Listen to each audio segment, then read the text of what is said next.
Right, it's a wild and windy day today.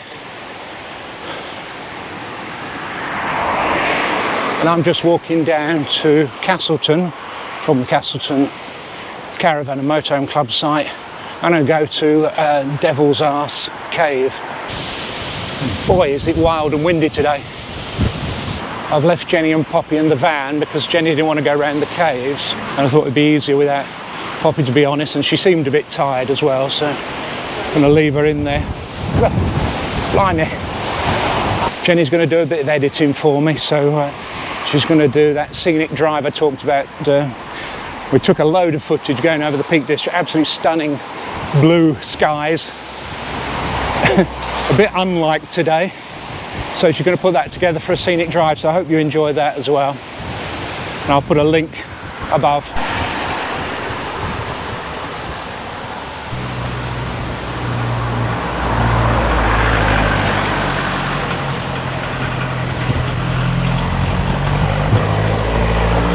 That's where we were yesterday. Oh.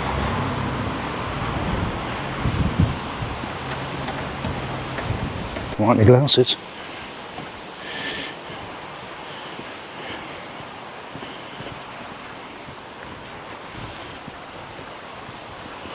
Don't think that's made any difference at all.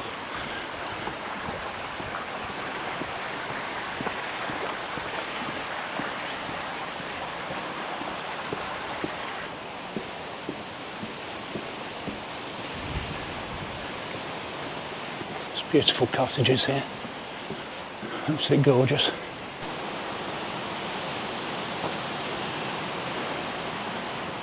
So in a rocky ravine, the mouth of Peak Cavern, referred to as one of the 7 wonders of the Peak, a 17th century travel guide. Old books and engravings refer to it as the Devil's Arse or the Devil's Arse.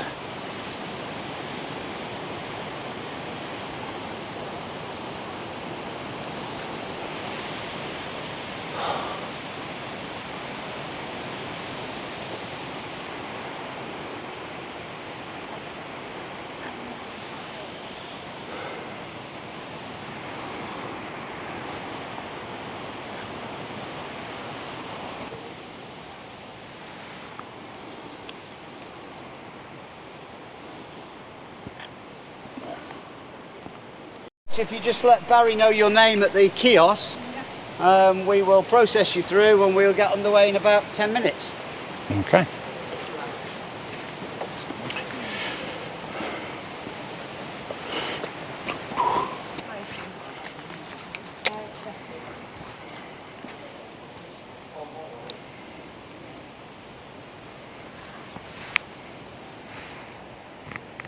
Obviously do beer down here as well.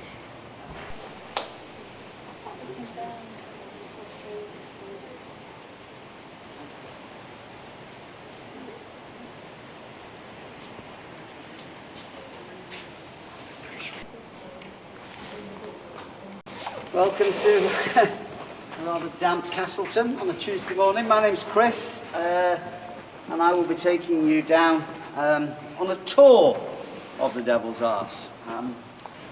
Since Doomsday, it's always been known as the Arse under the hill of the castle. The original people that we know of that were in here were thieves and bandits, and basically what they used to do was rob people on the Manchester to Sheffield trading route. And just where Speedwell Cavern is and Winnett's Pass starts to climb, that was a great point because everything kind of slowed down at that point. Still does actually, but back in the day it was stagecoaches and trailers and that type of thing. And so these bandits used to rob people and they used to use the back of here as a hideout, and to get to right to the end of the cave involved wading through water and climbing through a small hole. And then right in the back chamber is where they stored everything. And then moving on to the 1600s, we've got the lead mining industry in Castleton. 1600s, about 1624, I think it really started here. 250 lead mines in Castleton, 2,000 lead miners employed at Castleton as well. Your task after you've been here and you're exploring the village, try and find Tickle Street. Because Tickle Street on a Saturday night in the 1600s was a very interesting place to be, because that was the red light district. So it gives you an idea of just how busy Castleton was. As a lead miner, you needed two things really to do your job properly. You needed rope and you needed candles. Traditionally, when they made rope in Derbyshire, it was for farm use, and they had to do it in the fields on warm, dry, sunny days, because it was made out of a plant called hemp, and they used to strip the plant of all that fibre and then twist it into twine. Because it was plant-based, if it got wet, it would start to turn black and rot. And as a lead miner, believe me, you don't want a rotten rope. So that's why they had to make it on warm, dry, sunny days. But there wasn't enough warm, dry, sunny days in England, let alone Derbyshire, to meet the demand for rope. So the Duke of Devonshire, who owned all the lead mining rights, invited the rope-making families from the fields to come and live and work in here. And providing they made rope for his lead miners, they could work here completely rent-free. And because it was relatively dry, they could make rope 365 days of the year. So that's what the story is about here, the Devil's Arse and the rope maker's story, what they did and how their story changed as the years went by.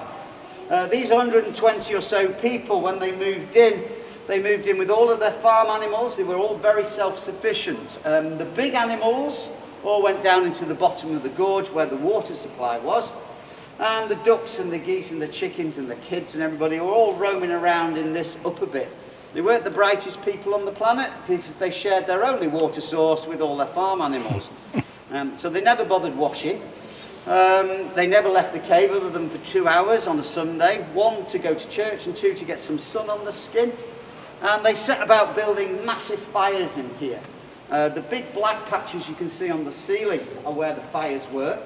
The bigger the patch, the bigger the fire. And they set about boiling up animal fat to waterproof their ropes and also to make their candles.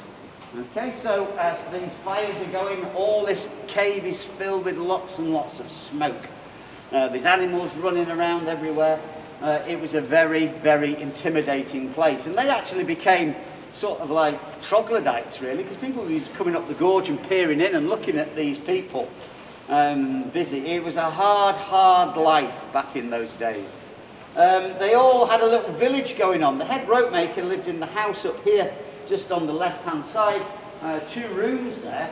Everyone else had sleeping quarters like these. If you look over the railings, you'll see a typical dwelling for a family of 10. And they made these compartments really small so that they could do their best to keep warm. So if they weren't sleeping in there or making more rope makers, the rest of the time they were on the terraces twiddling their ropes. And each family had responsibility of a terrace. And the ropes would stretch the best part of 300 feet from here all the way to the end of the cavern and back again. And that's how they made their living. Now, as a lead miner, you were probably really lucky if you saw your 32nd birthday. If you were a rope maker, gosh, probably 50 was the life expectancy of a rope maker. Everybody had a job to do. The old people, and back in the day, when I say old was probably about 47, they looked after the fires. Children started working here at the age of 4. The women fed the men and the children and the animals, and the men, their task was to make these huge, heavy ropes, capable of pulling maybe a ton of rock out of a lead mine at any one time. Now, the piece of equipment I'm using here is a product of the Industrial Revolution. This handle actually turns this cog and it spins those 4 hooks. The big ropes all had to be turned individually, and they would have used these massive metal things, and each line would have turned individually. I've put 6 lines out here. There's 2 on each hook. The main ropes was 60 lines on each one, and they went all the way from there to the end of the cavern. they separated their lines with a piece of wood. It's called a top. It's got 3 grooves in it, and that sits underneath your lines like that. The original tops for the big ropes were these things, and it would take 2 men to run the full length of the cavern to separate their lines, and a rope maker would make a lead miner's rope in about 2 days. This is going to take 5 minutes. So, everything's ready to go. You have 2 people to make a rope, so I need an assistant, somebody to turn the handle at this end, please, while we make a rope. Who wants to have a go? Andrew, what we're going to do, Andrew, we're going to turn this handle anti-clockwise, okay? And you've got to make those wheels move at the end on that sledge. Once the wheels start to move, I'll say stop. Please don't let go of the handle. Yeah? Cool. You ready? On your marks, get set, go. Nice and quick for me. So Andrew's turning the handle, a lot quicker please. A lot quicker. That's it. As he spins the handle, you can see that these 6 lines are now twisting into 3 pieces of cord. And as it gets tighter and tighter and tighter, it will start to pull the sledge towards him. Okay, just hold that there for me just one moment. Okay, what I'm going to do now is I'm going to take the end of the rope and I'm just going to put it onto the peg here. Okay, there's a piece of metal on the back here. It's called a looper. It's a hook and an eye, and what that's going to do is it's going to spin behind this top. Anti-clockwise again, please, young man. So as he turns the handle now, the looper will start to spin behind the rope. As it starts to spin, it twists those 3 pieces of cord into one single piece of rope. And the top is just guiding the line so it spins. Just hold that there, don't you?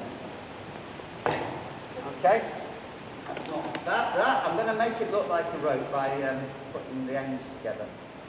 Once I do that, give that a little twist like that, you can see it's starting to look like a rope. It's not particularly strong at the moment. You can quite easily undo the spin. So what we're going to do now is going to make it stronger, but this time you're going to turn the handle clockwise this time, and I'm going to pull back on the rope. And by spinning the rope the opposite way, it really, really strengthens it. The downside to doing it is that the quicker you turn the handle clockwise, the more my skin is going to burn. So it's fine for. Be kind. You want to see your family again? Because I'm taking you to see the devil in a minute. Clockwise, please, Andrew. Off you go. If you notice, he's doing it a lot quicker than when he first started. As I pull back on here, 2 things happen. The rope gets stronger, my hands get hotter, and you should be able to smell bacon by now. Keep going, that's it. This is called counter-tensioning, and what happens here is it makes the rope really strong. Right, you can stop now, young man. Thank you very much. Give him a round of applause. You've made a rope. You're done. Thank you. So that's how the rope makers made a living in the lead mining industry. Unfortunately, that never lasted forever, and they became very, very poor, destitute people. The Victorians, when Queen Victoria came here in 1880, very quickly we had to change the name of the cave to Peak Cavern because you can't say Arse to the Queen. But she was attending a choral concert in the back cave, and basically it was to celebrate a thing called the 7 Wonders of the Peak. 7 must-see things in this area. Number 6 was the Devil's Arse. Number 7 was Chatsworth House. And what you got was lots of rich, influential Victorians visiting here, staying over in Castleton, then going on to Chatsworth to see pineapples growing in glass houses and have afternoon tea. And if you did the 7 Wonders tour, it gave you great social upstanding. And so the rope makers reinvented themselves as tour guides. And because the Victorians loved horror so much, they actually invented a devil's tour. It was 10 hours long by candlelight. Wow. 3 miles that way. Down the Devil's Staircase, along a subterranean canal, up an old tree trunk that took you into a passage which brought you out behind the castle, right at the top of Cavedale. You looked at the castle because you were at eye level with it. You walked down Cavedale and you ended up in the Knight's Head. That's where you had something to eat and drink, and that's where you stayed overnight before you went to Chatsworth. And so it became the biggest Victorian tourist attraction in Derbyshire when Queen Victoria was around. So what I'm going to do now is I'm going to take you on that Devil's Tour. It's a lot shorter. It's not 10 hours. We've got about half an hour now. I'll tell you about Cavedale and what else? The Nag's Head is open at 12 o'clock, one of the best pubs in the village. So maybe you can finish your trip off authentically by visiting the Nag's Head. And look back where we've just come from. You will see this massive expanse of opening and looking very Jurassic today. Back in Carboniferous era, the floor was a lot higher. And this was around about 500 metres deep under a warm tropical sea. It was part of a 25-kilometre limestone reef which stretched outwards towards Bamford and then onto Sheffield. Anything that was in here was vibrant, lots and lots of marine life, and when it used to swim out of the opening, which was probably almost like a toenail shape, in the gorges, you used to have these large prehistoric type sharky fish that used to swim up the gorges, and then they would feed at the entrances of these caverns in Peak, Cavedale and Winnet's Pass. Eventually, with earthquakes and ice ages and erosion, the floor has become lower and lower and lower, and eventually you're left with the largest cavern entrance in the whole of the British Isles. And the domain of the rope makers for the best part of 300 years in their little houses. The lead miners, when they had a look here, there wasn't enough lead in the rock for them to worry about, so they pretty much gave up on it almost instantly. So what you're going to see now as we make our way through, all of it is completely naturally formed, apart from one dynamited passage, which we're going to walk through in a bit. The limestone that you can see here, this beautiful limestone, you can see how nice and white and smooth that is. This is what we call flowstone, and what happens, how this is created, is water seeps through the roof, and then it will flow over this limestone. Because the water is slightly acidic, it slowly dissolves the calcium carbonate in the rock. And so you get these nice smooth structures. It's a little bit like stalactites, but without the pointy bits. So that's why we call it flowstone. And it makes some really interesting shapes. One of the best ones we've got is up here. This is the dragon. You can see the dragon looking down at us now. And those dark brown lines that form his nose is where the water runs down. And then the tip of his nose is black and it's still dripping to this day. And that water probably was on the surface about 3 hours ago and is now dripping down off the dragon's nose. Always be kind to the dragon. Always say goodbye to the dragon when you leave the cave. There's years of bad luck if you don't. Just thought I was obliged. I will do, yeah. I just kind of obliged to tell you that. All right. The other magnificent specimen we've got here is the boulder, and the boulder is called the boulder because it's a boulder. That's about it. What's really interesting about this though, it's got a very distinctive shape, and if you can see how it sort of cuts in at the top and then especially down here at the side. And if you were to transport that piece of rock with the torch back up into the ceiling, you can see exactly where it fits. I can't begin to tell you how much the ground shook and the dust and the noise when that fell down yesterday morning. It was incredible.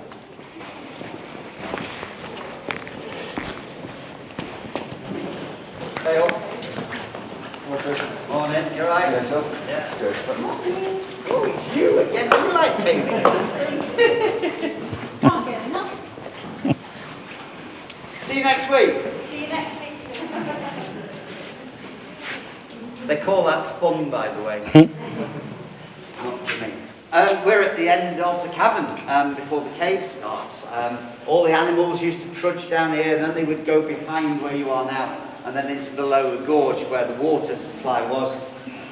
These rope makers, very strange people, local dialect, never washed, very intimidating. They're now taking rich, posh Victorians on a devil's tour down to the bottom of the Devil's Staircase. The Victorians loved their horror. The further you went into the earth, the closer you were to the devil. The devil is at the bottom of the cellar. And if he heard you, he would come up the staircase and be waiting in the dining room to take the souls of sinners. You can hide behind your mask all you like, you'll know a sinner when he sees one. I don't know why I was pointing to you. You've kind of got that sinnerish face. And that's down there. Back in the day, all the water went right across that bit there. The bandits and the thieves would have to have waded through that water. You've got posh Victorians in nice clothes, so there's no way you can have that happening. So they put them in these.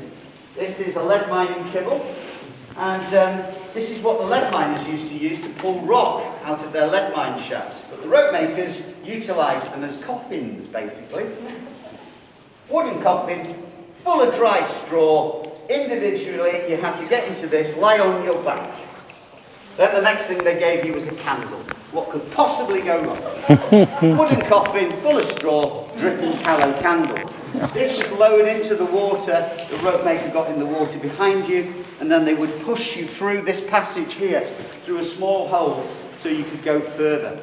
You had to buy your candle, it was a penny. You had to buy a candle for your guide, that's another penny. A shilling to go further on. And if you brought your servants with you, and quite a lot of people did, it was 2 and 6 for those as well.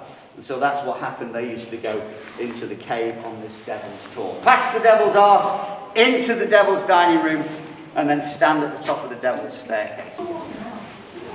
It's gone underneath where we're about to walk now. So over the years it's got lower and lower and lower. That's not to say that it would not be underwater at any one given time. Sea level rises. That's right, yeah, well it ebbs and flows. But the reason it's called the Devil's Arse is because of this hole here. And that small hole behind there is the end point of around about 18 small cave streams. When we have lots and lots of rain, and I'm talking maybe 4 or 5 days of heavy rain, the whole system is just overwhelmed with water. And with the runoff of the water from the hills, this will flood. It takes 21 minutes for it to flood up to this ceiling. Oh. And then it will sit here for about 24 hours, and then it very slowly sinks away. If you kick the floor, you'll see just how much silt and sand it leaves behind. And as this water sits here, it slowly sinks away. It goes back down through the Devil's Arse. Technically, it's known as a sump, which is a flooded passage. Behind there's lots and lots of cave air, and it's a small hole. As the water goes down, the air comes out. When you push a lot of air forcibly through a small hole, you get a rich, flatulent, farting sound. And the cave trumps, basically, and that's why it's called the Devil's Arse. Farting season's October to April normally, and we normally fart around about 4 or 5 times a year. I don't think we're going to fart today.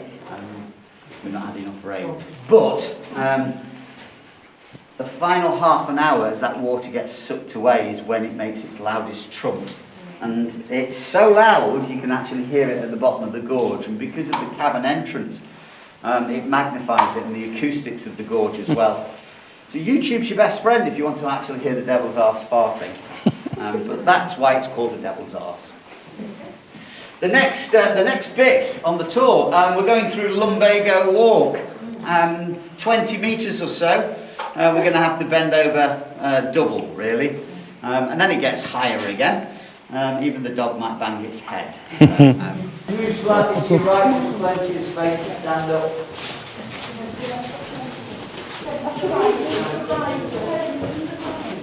That's your left, sir. Turn around, go. If I'd have known, I'd have put you in the boat. So the water obviously is very low these days, and he's going actually underneath us. But where we've just sort of come through, that's where you were in your coffin. The rope maker would have been in the water behind you. You'd been on your back and holding your candle and praying to dear God. The level of the water was this high back in the day. And that's the hole that they pushed you through, and that was the Good only grief. way of actually getting into the Great Cave. Wow. And they did say that if you had a large nose and you were on your back in this coffin, you had to turn your head to the side, otherwise you'd scratch the skin off your face as you went through. So that was the only way. This bit here that we were about to walk through was dynamited in 1879, ahead of the visit of Queen Victoria. She was 4'11" wide, so she couldn't fit in the coffin. So they dynamited this passage. It's called Queen Victoria's Walk, and this takes us into the Great Cave.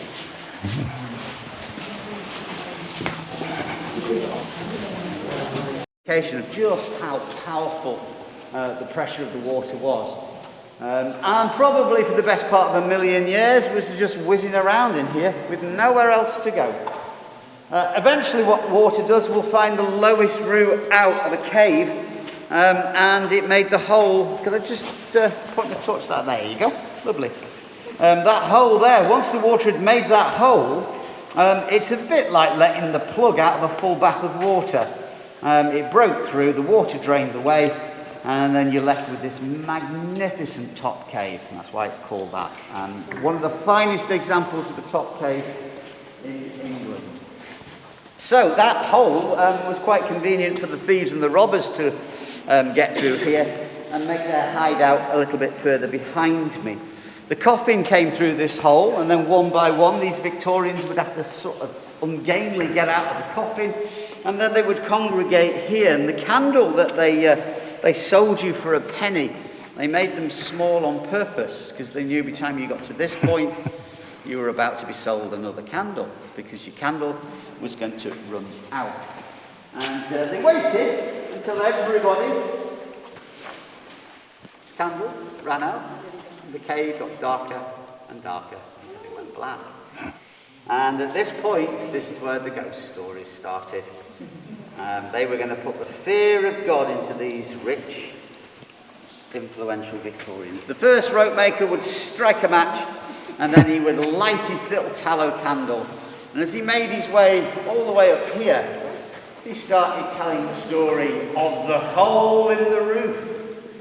And this hole was where they used to drop prisoners down from the dungeon of Peveril Castle. Because that hole up there goes 130 feet straight into the dungeon. And as he held his candle high above his head, he would talk about King William I of England and William Peveril stood here watching the prisoners being dispatched. And these dead bodies were on the top here. And their skeletons had released the souls and the ghosts of these tortured prisoners.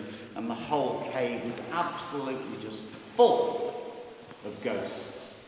So these rope makers, these Victorians were all hanging on every word. As he held his candle nice and high, he drops his candle onto the floor. Bang! Straight onto the gunpowder, which is hidden in the rocks. And you can see the explosion marks here. And what they'd done is they'd laced gunpowder all the way around the cave, and that little whoosh of explosion would give you a glimpse of the cave for about 10 seconds before it returned to being completely black. And don't forget, they'd already told you that any noise would wake the devil up in the staircase. So the gunpowder now has completely ensured that the devil is now in the devil's dining room waiting for the souls of these sinners. Now is a good time to ask everybody who wants to buy another candle. There was 100% yes and 100% inflation, because your candles are now 2p. And because you've got nice clothes on, if you didn't want to get your petticoat tails dirty, they'd offer you a piggyback now for 3p. Anybody coming into this cave with white trainers on that wants to protect them, we offer a service of £5 cash. No? Okay, good luck keeping them clean then. The real horror story was the rope maker's own children. Would you believe? 5, 6, 7, 8 years of age. You've seen how dark the cave is. They would make their own kids climb all the way up this natural staircase here, and they would disappear around that corner, and they would be waiting in the devil's dining room for the Victorians. And as they made their way around the corner, the two things they heard: water and children singing. And I'll tell you why the children were singing when we get into the devil's dining room. to the Devil's Dining Room. This is where the thieves and the bandits used to hide out. This is where they kept all of the stolen goods. And they would have a banquet in here once a year to share out what they had stolen. People, when they get splashed in the water and put their hands in the water, are amazed at the temperature, and it is really quite tepid, and they're expected to be really cold. The reason it's tepid is because the toilets are leaking from the visible centre.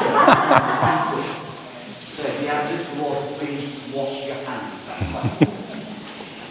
The children up here singing, pretending to be angels, singing angels in heaven. The reason they were doing that is because round the corner is hell, and the devil's waiting down at the bottom of the cellar. And providing the angels were singing up there in heaven, the devil wouldn't dare come up the staircase. The plan didn't quite go as well as they expected, because the more they sang in this cave, the worse the singing got.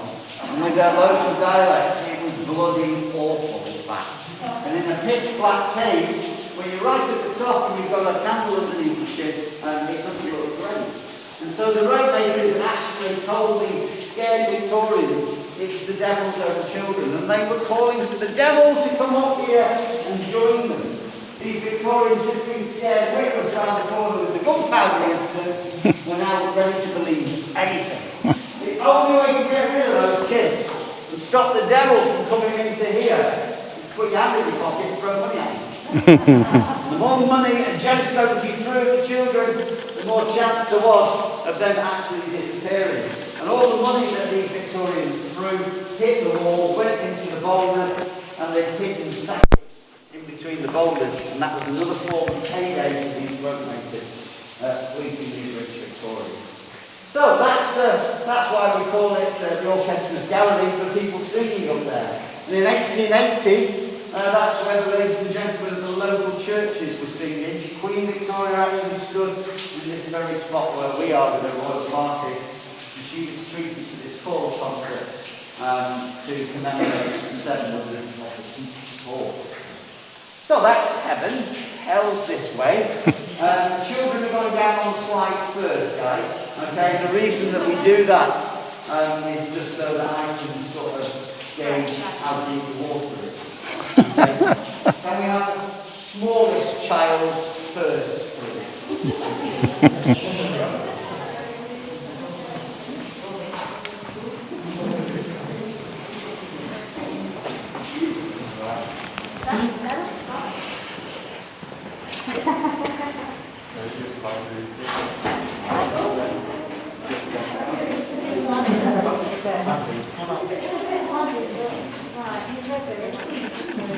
So, round the corner there's another 19 miles. Okay. And at this point, this is where everybody stopped and they listened for the water and the river. You can hear the rumble of the river. Okay? And when you hear the rumble of the river, you know that it's okay to go down because the water's not to the roof. If you couldn't hear the water, you knew that the water was really high. And so once you heard the water, it was time to go down. So it's really cold, it's very deep, and we'll hear our first person on the slide splash. And depending on how big the splash is, where's she got? Oh, there you are, come on now. There was a wooden staircase here, and you can see the stumps where the staircase is long rotted and since gone. And then they went down here, round the corner. You can swap with the people at the front and the back when you've had a look, and everyone can have a look. As you walk down round the corner, you walked for about another mile through a 5-arch system. And then when you got to the 5th arch, there was a junction, and it was rather left or right or up. And the original tour went up. It went up an old tree trunk. And that took you into a passage, which then took you about 120 feet up to the top of Cavedale. As you came out of this hole at the top of Cavedale, you were almost eye level with the castle. and it was a fine, magnificent view of the castle.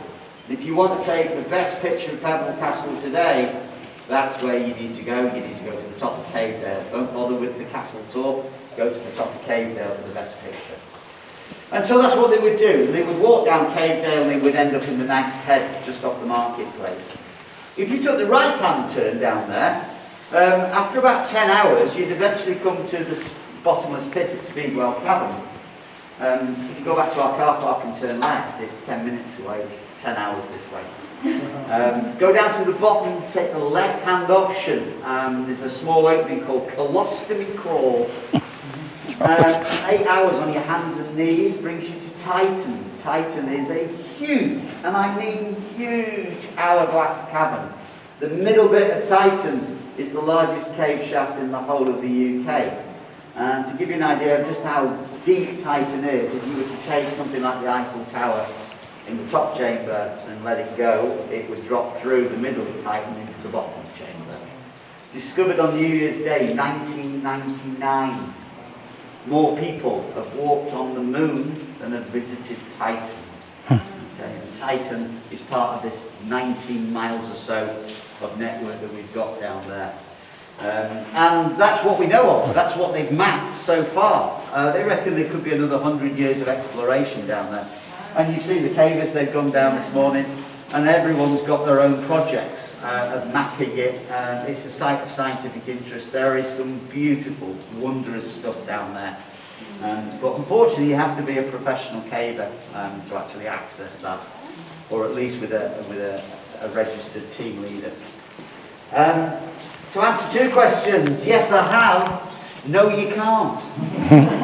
And the slide's been left behind by the BBC when they filmed Chronicles of Narnia. And when they filmed it, the children, it actually looks like the children are going down into Narnia, down a natural rock face. The trick that they used was they hit the slide with television rocks and boulders made out of fiberglass. And when they filmed it, it actually looked like they were going into Narnia down a natural rock face. So that's why that's there.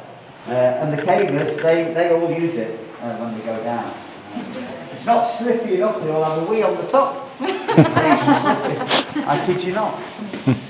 Social media, I can see you've all taken pictures and stuff, that's great. If you want to put anything on, tag us on Instagram or Twitter, or leave a 5-star review on TripAdvisor, that helps. If it's 5 stars, please use the name Chris. Anything less, use the name Paul. But back in the day, TripAdvisor, back in the day, the social media was to leave your name in the rocks, and then you would tell your friends. And I've been to the Devil's Arse, I've been to the Devil's Staircase, try and find my name in the rock. And if you spend a couple of hours in all of this network with a torch, you will see, I don't know how many, there's hundreds and hundreds of people's names and dates. What we're trying to do is match that up with the visitor register at Chatsworth to see whether we can find out more about these people being down here. One of my favourites is up here. Is a gentleman, and he took so much pride in leaving his name up on the wall there, and he's done it in this Gothic copperplate font. It's really, really pretty. His name is Henry Icklaw, and in 1774 he scratched his name up there. 247 years later, we're looking at this going, God, wasn't he tall, man? He would have been on somebody's shoulders with a candle in his mouth, scratching his name up there. But because it's relatively dry wall, that's stood the test of time, so that's absolutely wonderful, isn't it? Beautiful.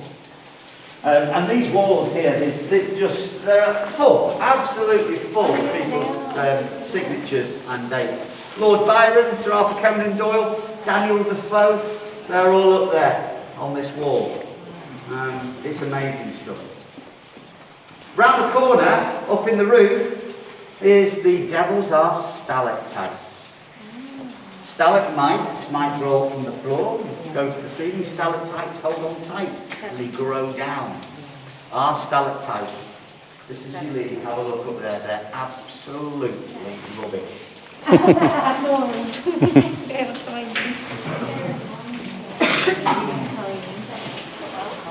The reason they are so small and, shall we say, disappointing, geologically they are fascinating. They are absolutely looking like lots of red nails sticking through the roof.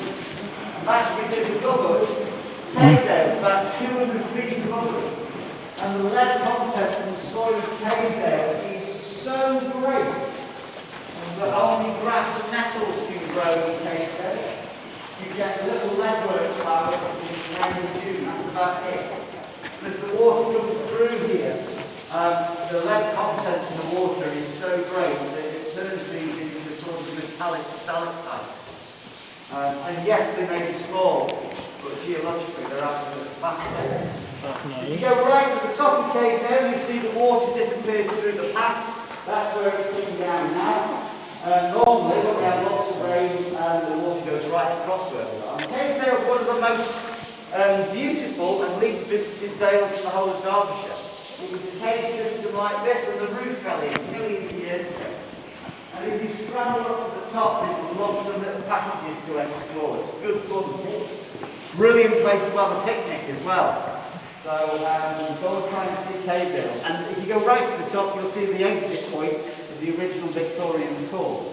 You get the best picture of the town. If you need to know where Cavesdale is in more detail, let me know at the kiosk and I'll give you know.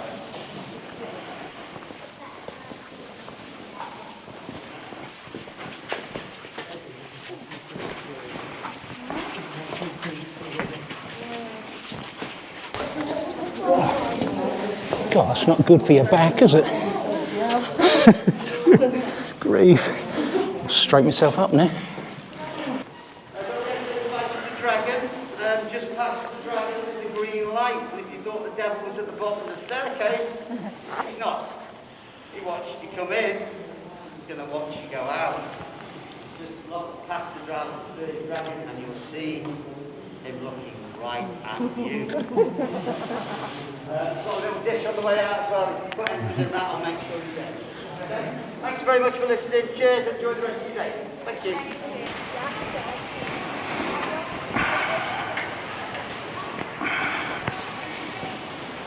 Well, I'm not sure how much of that you'll see or hear. It was quite dark in there. But it's a fascinating tour around. Obviously, it's not the most scenic cave I think I've ever been in. But it's certainly one of the more interesting ones. I've seen how people use the caves, and it's just, well, I mean, there's so much behind there, isn't there? 19 miles of caves further down, and some unexplored, and yeah, must be fascinating doing all that. Anyway, so if you enjoyed this, give us a thumbs up, remember to subscribe, and I'll catch up with you on the next one.